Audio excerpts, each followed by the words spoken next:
amino acids, enzymes, pigments, carbohydrates, minerals and volatiles, and the botanical name of this herb is called Camellia sinensis. Orthodox tea.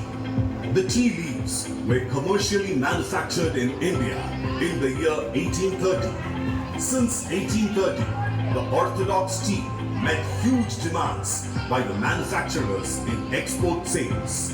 In Orthodox tea manufacture, the green leaf is withered.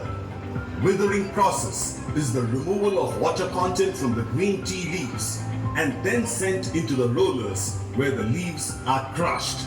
Post-crushing, the rolled and unrolled tea leaves are separated that are called as first fine and second fine. After the rolling process, the tea leaves are placed on the ceramic tiles for fermentation.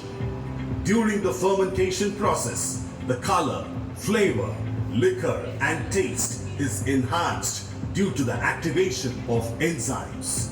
Further, fermentation process takes place for 90 minutes at room temperature of 21 degrees Celsius. Then the tea leaves are dried at 110 degrees Celsius and sent to the fiber extractor that works on static electricity where the fiber and stalks are removed. Following the fiber extractor process, the leaves are sorted into shapes and sizes accordingly. CTC black tea. This tea came into existence after the